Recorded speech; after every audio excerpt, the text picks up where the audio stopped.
It's April 1945, and in the skies over Germany, a battle is underway. This is not just a battle between Axis and Allies, but is also a clash of the technology of the age. In one corner is the pinnacle of the established technology of piston engines and propellers, the P-51D Mustang. Powered by a Packard Merlin engine, it had a top speed of 440 miles per hour, and with its external tanks, it has the range and capacity to escort American bombers all the way to Berlin and back. The training manual called The Long Reach, it said, where the bombers go to bomb, the fighters go to protect them. In the other corner, the Germans have produced the technological marvel that is the Me-262. This is the dawn of the jet age, and the twin-engined 262 is the Luftwaffe's answer to the continuous bombing raids over the skies of Germany. The 262 could reach well over 600 miles per hour in a dive and could climb at an incredible 10 meters per second.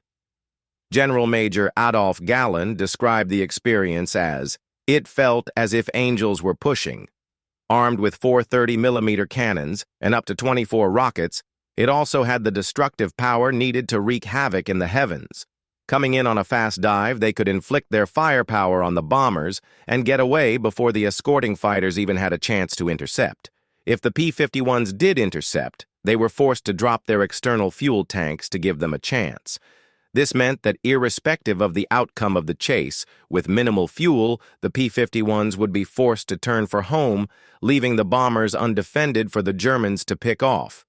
But from 1944, it was stated that the first duty of the 8th Air Force fighters was no longer to bring the bombers back alive, but instead was to destroy German fighters. This led the P-51s to roam more offensively, which also led to some incredible engagements of P-51s versus Me-262s. When on April the 10th, 1945, over 1,200 bombers and 900 fighters from the 8th Air Force were over Germany, Lieutenant Walter Hagener was in one of two Me-262s from JG-7 sent to intercept. He describes the engagement as follows. "We received no instructions from the ground when airborne. Our task was merely to engage bombers over Berlin. Once above cloud at about 5,000 meters, I could see the bomber formation clearly at about 6,000 meters.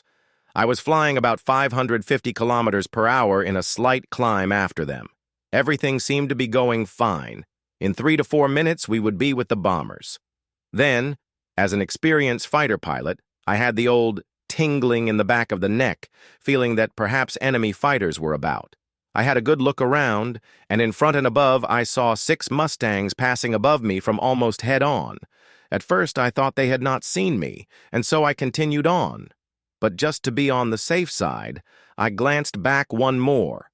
And it was a good thing for me that I did, because at that moment I saw the Mustangs diving down and curving round onto the pair of us. With the speed of their dive and the speed we had lost because of our climb, they stood a good chance catching us. Then they opened fire and tracer began to flash disconcertingly close to our aircraft. I opened my throttle fully and put my nose down a little to increase my own speed, and resolved outrun the enemy fighters. I did not attempt to throw them off their aim. I knew the moment I turned my speed would fall, and then they would have me. I told the Feldwebel on my left to keep going, but obviously he became scared because I noticed him weaving from side to side, then he turned away to the left. It was just what the Mustang pilots wanted, and in no time they had broken off from me and were on to him. His aircraft received several hits, and I saw it go down and crash. My companion was unable to bail out.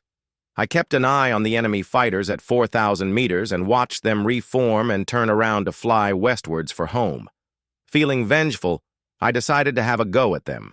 I rapidly closed in on them from behind, but at a range of about 500 meters, the Mustang leader started rocking his wings, and I knew that I had been seen.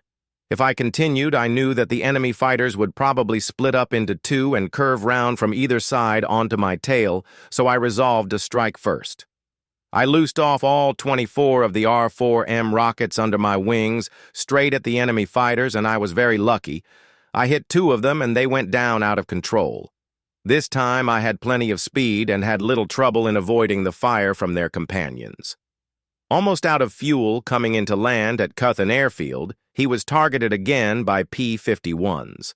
Forced to put his plane in a tight curving approach, the Mustangs scattered, assuming he was coming in for an attack.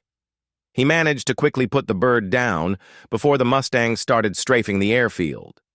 The end of his account on that day states, "Fortunately for me, the flak defenses were still on their toes and I was not hit."